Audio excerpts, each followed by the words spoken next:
गुरुर्विष्णु गुरुर्देवो महेश्वरः गुरुर्साक्षात् परब्रह्मः तस्मै श्री गुरुवे नमः। गुरुर्ब्रह्मा गुरुर्विष्णु गुरुर्देवो महेश्वरा गुरुर्साक्षात् परब्रह्म तस्मै श्री गुरुवे नमः।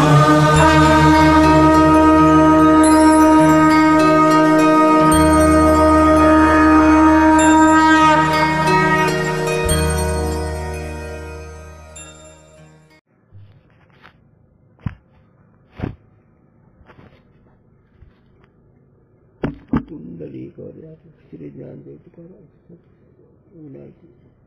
ये शब्द साखरे व शिक्षा ज्ञान प्रसाद भगवान अवती ज्ञान प्रताप भगवान अवती जो सुख नित्य प्रकाश नाम रूपा मट्टी न रखे जो अत्यंत शोभा सिद्ध आप व्यापार स्वरूप महाशक्ति मन पुढे अब्दी अपार स्वरूप मम लहरी विष्णू महेश विधी रवि चंदावरुण यम सक्ती धन्यत गणे ज्या कृपालु सर्वज्ञ कुह्य धारत मुनि ध्यान ताको हो तुपादी ते मोने मिथ्या भान हे जिहि जाने बिन जगत मनहु जेवरी साथ नसे भुजग जग जिहि लहे सोहम आपे आप बोध चाही चाकू सुकृती भषद राम निष्काम सो मेरो हे आत्मा काकू करू प्रणाम।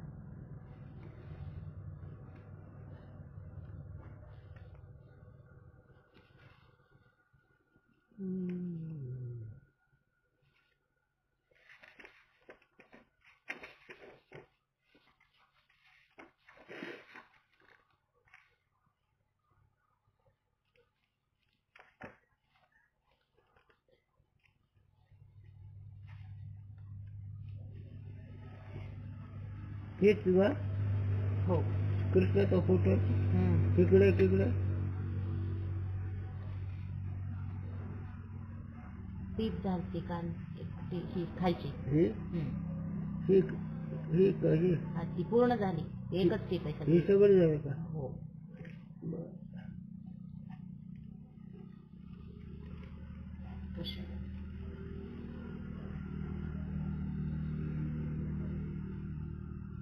बॅटरी कुठे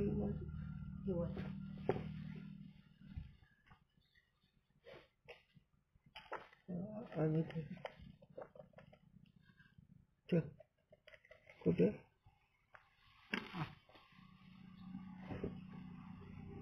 हा हे ओतप्रोत भाव त्याच्यावर टीप आहे त्याच्यावर होती झाली आता इथून सुरूच आहे इथून सुरू आहे ना.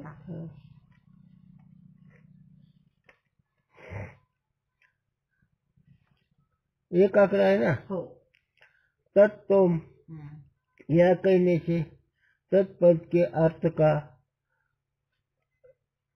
तुम पद से तुम पद के अर्थ से अभित कहा सो तुम पद का अर्थ साक्षी नित्य परोक्ष है याते परोक्षता भ्रांति की हानि हो है। तुम तत् या कहने से तुम पद के अर्थ का तत्पद से अर्थ से अभित कहा सो तत्पद का अर्थ व्यापक है याते परिच्छिन्नता तांत्रिक हानि है। अहम ब्रह्म प्रज्ञान ब्रह्म अयम आत्मा ब्रह्म याते परिच्छिन्नता हानि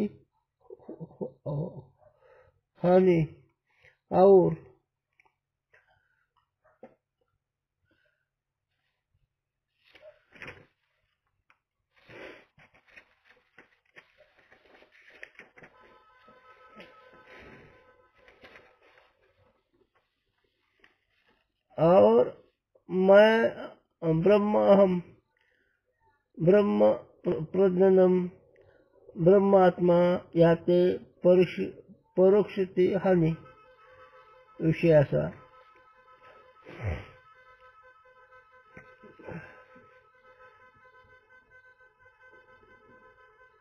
सर्व वाक्याचं तात्पर्य सांगू.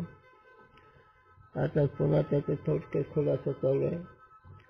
ते असं खुलासा तत्व या म्हणण्याने तत्पदाचा जो अर्थ त्या तोमपदाची अर्थ से अभेद है करा. तत्पदाचा जो अर्थ आहे त्या अर्थाचा तोमपदाचा अर्थ से अभेद सांगितला. आता लक्ष अर्थ दृष्टीने सांगतो पण वाचार्थ दृष्टीने उपाधीचा भेद आहे आणि लक्षार्थ दृष्टीनं दोघांचं अधिष्ठान एक आहे. म्हणून तत्पदाचा अर्थ तोमपदाचा अर्थ असे अभेद म्हणजे दोन एकच आहेत. सो तोमपद का अर्थ साक्षी नित्य अपरोक्ष आहे आणि तो तोमपदाचा जो लक्ष असणारा साक्षी तो अपरोक्ष आहे, तो प्रत्यक्ष आहे, तो नित्य आहे. आता इथे थोडं चिंतन. आता हे अभ्यास करणाराचा विषय आहे रे, नुसता भावनेचा विषय नाही. तुकोरांनी सांगितलं, साधूंनी सांगितलं, सगळं साक्षी अपरोक्ष आहे झालं, साक्षी प्रत्यक्ष आहे.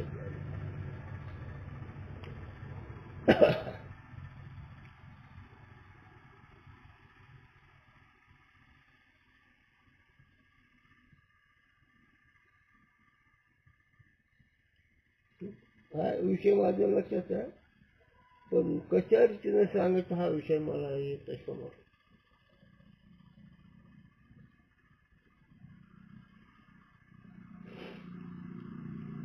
तत्पदाचा आधी साक्ष तोमपदसे, तोमपदाचा आधी तत्पदसे वाचाचा त्याग करू नये आणि तोमपदाचा लक्षात साक्षीचा अपरोक्ष आहे. हे झालं तिथं लिहिलं. पण साक्ष अपरोक्ष कसा आहे वाचलं सांगितलं आणि वाचून त्याचा अर्थही सांगितला पण अनुभव वेदांत निध्यास वेदांताचा निध्यास केल्यावर वेदांताचा अपरोक्षता होत असते.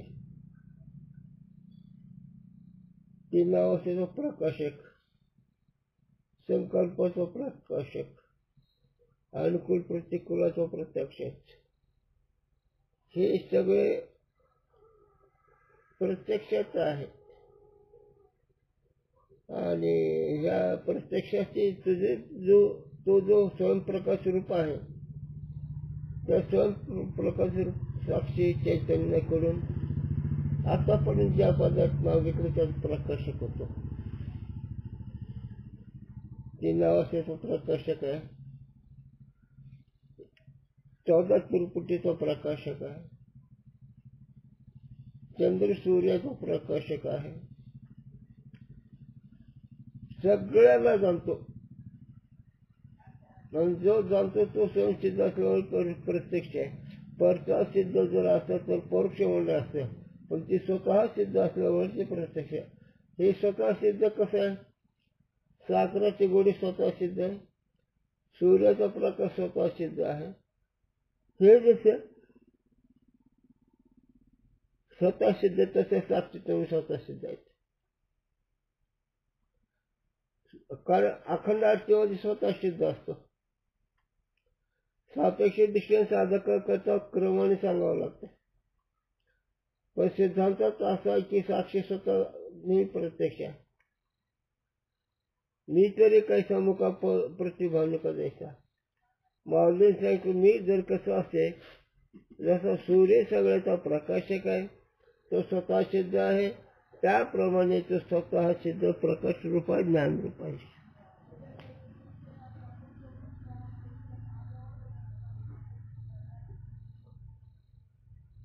काय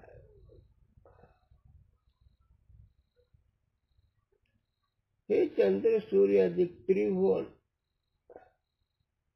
त्याचा तो प्रकाश आहे. त्याला जाणणारा त्रिभुवन, त्याला जाणणारा ओळखणारा.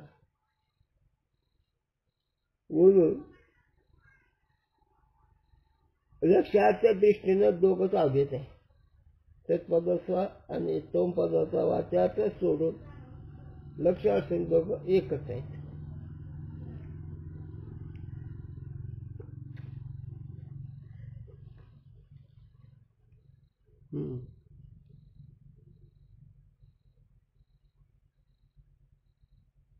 असं है तत्पद व तोम पद या कहने में तत्पद का अर्थ का तोम पद से अर्थ से अभी का हे झालं आता. सो तोम पद का अर्थ साक्षी नित्य अपरोक्ष ही मात्र वृत्ती तिथं थांबली पाहिजे रे. वृत्ती नेहमी ज्ञान करून वृत्तीवर मोडलं सत्य त्रिकाल त्रिकालामध्ये ज्ञान आपण तीनही कालाला आपण जाणतो ते सत्य ज्ञान सोडतो. तीन अवस्था काल परत येतात. जागृत स्वप्न सुषुप्ती एका काल नाही काल परत असतात. त्याचा तू साक्षी आहे झाला म्हणजे ओळखणारा. आणि प्रत्येक संकल्पाला ओळखतो. कोणता संकल्प कळत नाही. राजस तामस सात्विक हे तिन्ही संकल्प त्याला ओळखतोस तू. म्हणून तो ज्ञान स्वरूप आहे. आणि त्यात आणि तो लक्षार्थ एकच आहे. वाचार्थ म्हणजे भेद आहे. तुमचा वाचार्थ अल्पज्ञान शक्तिमान अधिक तत्व वाचार्थ सर्वनी सर्व शक्तिमान अधिक. हे विपरीतचे धर्म वेगळे आहेत पण लक्षार्थ दृष्टीने एक आहे.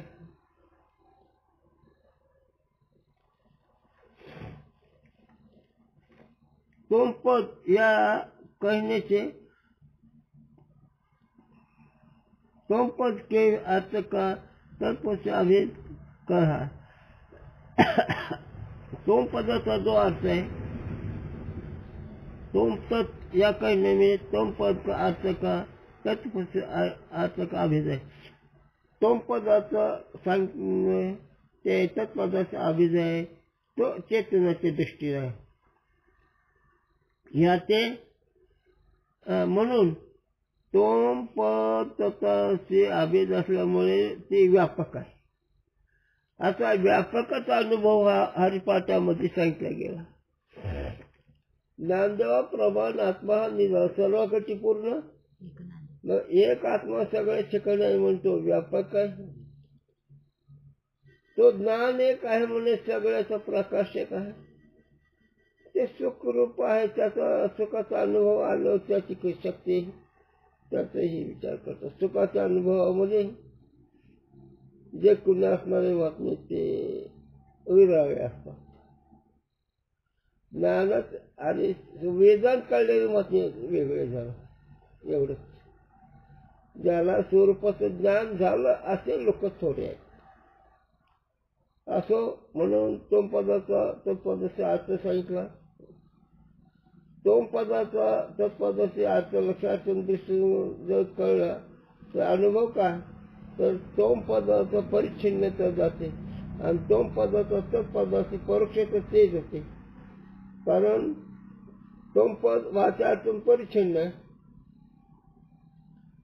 लक्षार्थ आणि तत्पदाचे एक असल्यामुळे व्यापक आहे. आणि जो पण जीव जसे आहे तोपर्यंत तत्पदाचा लक्षार्थ परोक्ष आहे. पण तोम पदाचं लक्षार्थ साक्षी चेतन हे जर तुम्ही अनुभवलं तत्पदाचा एक अर्थ आहे. तत्पदान तोम पदाचा लक्षार्थ एक आहे असं जर हे केलं अनुभव तर तोम पद व्यापक आहे लक्षार्थ दृष्टीनं.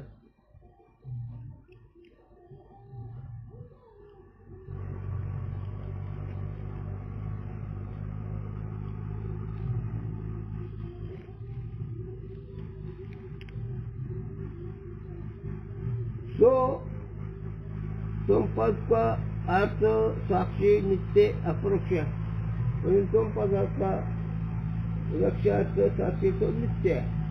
आता त्याला मी तुम्हाला सांगून गेलो तीन अवस्थेमध्ये हा साक्षी नित्य असल्यामुळे तीन अवस्थेचा प्रकाशक आहे. ज्ञान नित्य असल्यामुळे तो तीन अवस्थेचा तीन अवस्था आली तर सगळं आलं. याचे परोक्षता भ्रांति की हानि और तुम तक या कहने से तुम पद के अर्थ का तत्पदों से अर्थ से अभेद का है. आता इथं तुम पद की तत्पद असं जे तुम्हाला कळलं त्याच्यामध्ये व्यापक चैतन्याचं परोक्षपणा गेला. तोम हे साक्षी चेतन अधिष्ठान ब्रह्म चैतन्य तत्पदाचं हे दोन एक असल्यामुळे त्याचा परोक्षपणा गेला. ब्रह्म आपलं वेगळं आहे, आपण साक्षी आहोत आणि ब्रह्म एक वेगळं.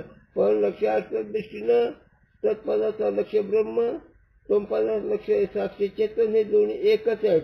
म्हणून याचे परिच्छिन्नता आणि तिकडे परोक्षता दोन्ही जातात. परोक्षता आणि परिच्छिन्नता. परोक्षता म्हणजे आपलं वेगळं वाटणं, परिच्छिन्नता म्हणजे आपण एवढे संकुचित वाटणं. हे दोन्ही लक्षामध्ये नाही. मग साक्षी व्यापक आहे. साक्षी म्हणजे ज्ञान स्वरूप.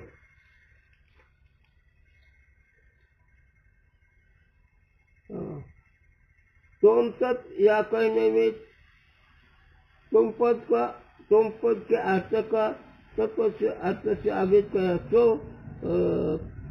तत्पद का अर्थ व्यापक म्हणून तत्पदाचा कसा अर्थ व्यापक आहे. तुम पदाचा अर्थ लक्षार्थ एक आहे तरी पण साक्षी देहाचाच मनाचा साक्षी आहे असं परिच्छिन्नता वाटतं. पण विचाराने साक्षी तेच ब्रह्म आहे, ब्रह्म तेच साक्षी आहे असं ज्यावेळेस होतं पुरुष कळत त्यावेळेस तो साक्षी व्यापक झाला. आता व्यापक म्हणजे थोडा विचार करा. सत कोण आहे? सत कोण आहे? सत कोण आहे? कोणाचं पद अस्तित्वाचे?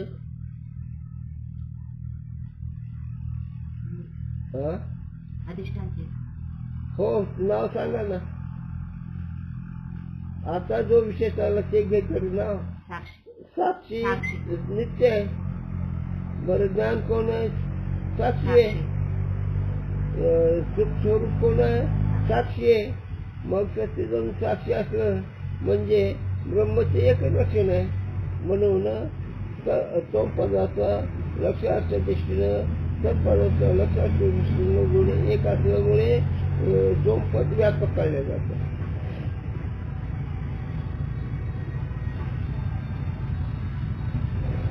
आणि व्यापक काढल्याची काय खूण आहे? परिच्छिन्नता आणि परोक्षता ही दोन्ही भेद नसतात. आपल्यावर ब्रह्म व्यापक आहे, आपण वेगळे आहेत. म्हणजे आपण वेगळं म्हणजे परोक्ष झालं, आपण वेगळे म्हणजे परिच्छिन्न झालं. आणि तत्पदाचा वाचाचं त्यागून तो पदाचा वाचाचं त्यागून साक्षी चेतन ब्रह्म एक आहे. म्हणून परिच्छिन्नता आणि परोक्षता भ्रम जातो.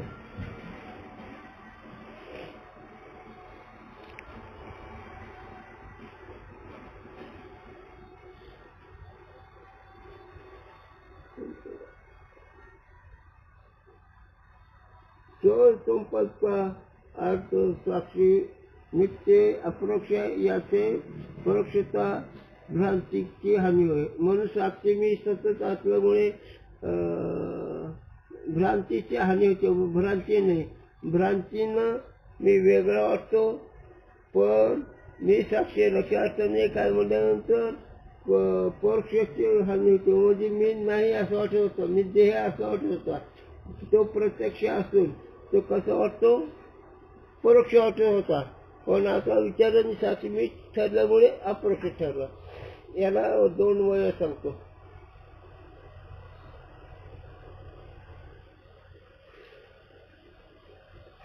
एरवी सर्वच्या हृदय दिशी मी अमुक आहे अशी बुद्धी पुरी अग्निची वस्तू कमी. अर्जुना, सगळ्याच्या हृदयाच्या ठिकाण नाव अंतःकरणाच्या ठिकाण मी स्फूर्ती ज्ञान स्वरूपण्याची एरवी सगळ्याच्या सर्वाच्या हृदय दिशी, म्हणजे हृदय म्हणजे अंतःकरण, त्या अंतःकरणावर जी स्फूर्ती होते ते स्फूर्ती हे त्याचं अधिष्ठान चेतन साक्षी ते मी आहे. एरवी सर्वाच्या हृदय दिशी म्हणजे सर्व म्हणजे व्यापक आलत्व आहे. आणखी दुसरी गोष्ट, मी नाही असं कधी वाटतं? बरं खाली येऊन सांगायचं का? लहानपणी बी मी वाटत, त्याच्यापेक्षा 10-12 वर्ष झालं मी वाटत, त्याच्यापेक्षा तरुण अवस्थेत आल्यावर मी वाटतंय, त्याच्यापेक्षा म्हातारपण आलं मी वाटत. मग हे इतका असं द्यायच्या का मी आत्मा याच्या द्यायच्या आणि मी तीन अवस्थेमध्ये व्यापक असल्यामुळे एक आहे. आणि याच्यामुळे काय झालं, परोक्षता गेली. मी साक्षी आहे असं कळत नव्हतं, याला परोक्षता म्हणावी. कारण सोमपदाच्या परोक्ष अपरोक्षता दोन्ही आहेत. ईश्वर स्वतः अपरोक्ष नित्य आहे आणि जीव अज्ञान देशामध्ये परोक्ष आहे आणि अपरोक्ष आहे. परोक्ष का सुख माझून वेगळं वाटतंय, ज्ञान माझून वेगळं वाटतंय, सत्पद माझून वेगळं वाटतंय म्हणून परोक्ष म्हणायचं. पण ही भ्रमाने परोक्षता आहे, अपरोक्षता काय होत आहे? भ्रमामुळे आपण वेगळ्या वाटतं, पण तो भ्रम आहे. त्या भ्रमामुळे आपलं स्वरूप परोक्ष असं आहे. त्याला वय माऊलींच्या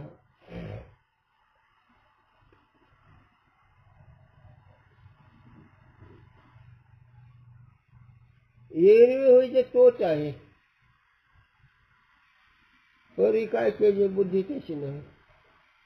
मग बुद्धी तशी नाही म्हणून ती परोक्ष झालं का नाही?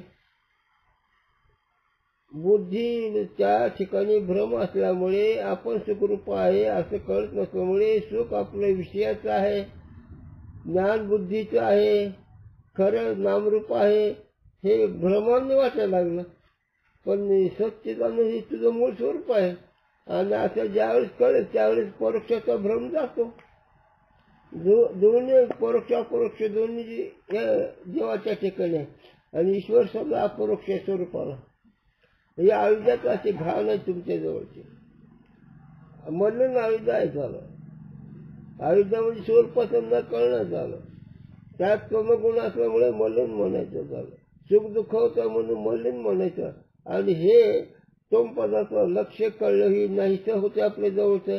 आणि आपण सच्चिदानंद असं कळतंय म्हणून सोमपदाचा तत्पदाचे लक्षार्थ आहे. आणि सोमपदाचा लक्षार्थ आतापर्यंत कळत होतो परोक्ष म्हणायचं, आता अपरोक्ष झालंय. म्हणून कळे ते न कळे, न कळे ते कळे, न वळे ते वळे. आता न कळे काय कळतं? तुम्हाला मी साक्षी ज्ञान स्वरूप आत्मरूप आहे असं कळतं का? भ्रांती असल्यावर कळू येत नाही ती भ्रांती.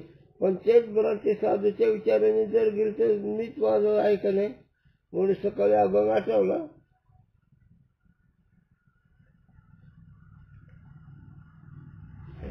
सकाळी अभंग आठवला. सद्गुरूनं एक कृपा मज केली, सद्गुरूनं एक कृपा मज केली, निज वस्तू दाविली माझी मत. त्याचं अपरोक्ष आले का नाही? माझी मत बोलल्यावर अपरोक्ष. म्हणून जीव परोक्ष अपरोक्ष भ्रांतीमुळे आणि ईश्वर सदा अपरोक्ष झाला. आणि हिचं गेलो ईश्वर बी नाही आणि जीव बी नाही, दोन्ही उपादानाचं झालं. सो तत्पद का अर्थ व्यापक. म्हणून तू ते आहे, तू ते आहे. आता तू ते आहे म्हटल्यानंतर व्यापक झाला. कारण ते कट गेल्यावर व्यापक झालं का नाही? या ते म्हणून परिच्छिन्नता परिच्छिन्नता परिच्छिन्नता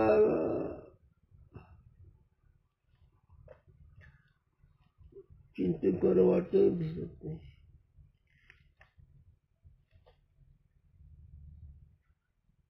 याचे परिच्छिन्नता भ्रांती की निवृत्ती होय, हानी होय. म्हणून परिच्छिन्नतेची भ्रांती त्याची निवृत्ती झाली, हानी नाहीशी झाली. पैसे त्याप्रमाणे आता अहम ब्रह्म तर तोमपदाचा तोमपदाला लक्षात साधलं म्हणून मी ब्रह्म. मग आता इथं काय झालं, व्यापक झाला प्रज्ञा ब्रह्म.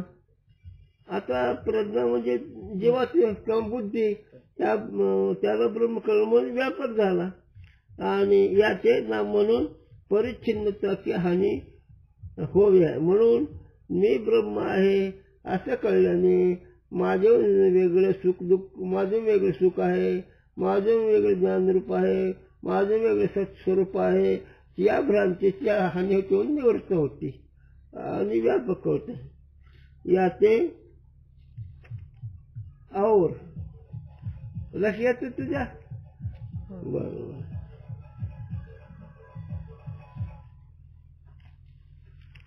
मला चिंतन असं कठीण अरे कसं लागतो पदावरला.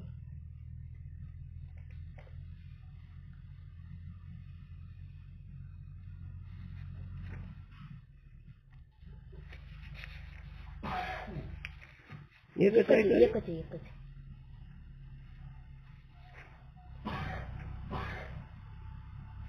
याचे परिच्छिन्नतेची की हानी होईल ते मी आहे म्हणल्यामुळे. आता त्याचं ब्रह्म अहम मी ब्रह्म आहे व्यापक.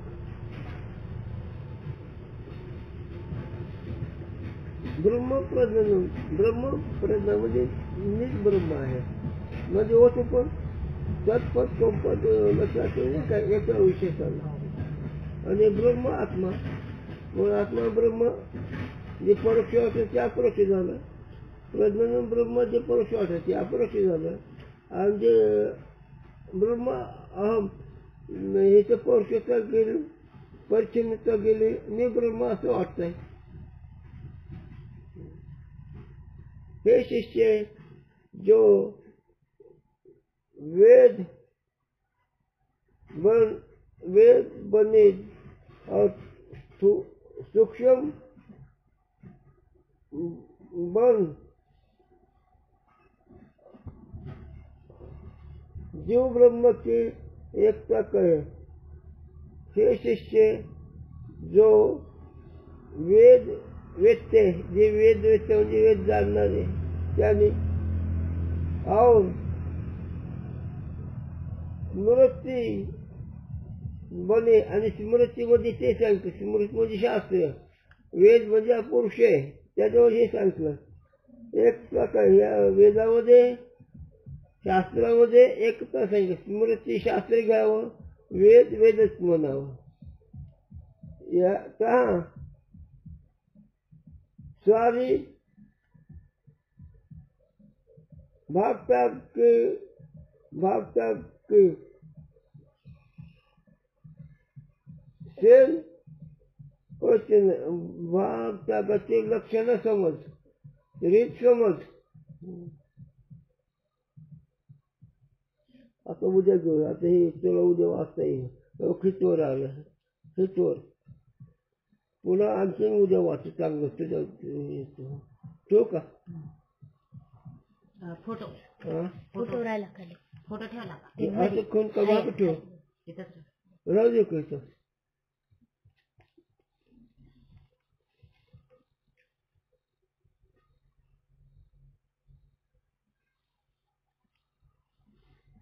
कालचा दिवस गेला ना चिंतनाचा. चिंतन काय कर, चिंतन ज्या दिवशी नाही त्या दिवशी मेले समजायचं, ज्या दिवशी चिंतन त्या दिवशी जीवन समजायचं. कळत नाही, काहीच कळत नाही आपलं काय. आता बळद पार महाराज म्हणले तसं अधिकार नाही, आवड नाही, काय नाही, असं उगाच बळच चाललं. त्याचा अधिकार असं त्याला शक्य आहे का असं गप बसणं? आल्याला अभ्यास करते दुसरा, प्रपंचाची इच्छा, प्रपंचाची अडचण वाटत. जोपर्यंत प्रपंचाची अडचण होतं तोपर्यंत निध्यास नाही. फक्त एवढे त्याची अडचण वाटते, पण जी आहे तीच होणार आहे. तुम्ही त्याची नुसतं अडचण नीट करण्याच्या मागे जा, जास्त अडचण वाटते. कळत ना.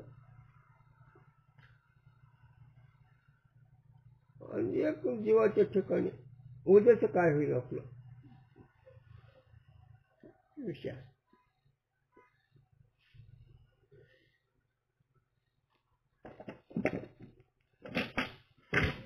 ही तुझी आहे ना,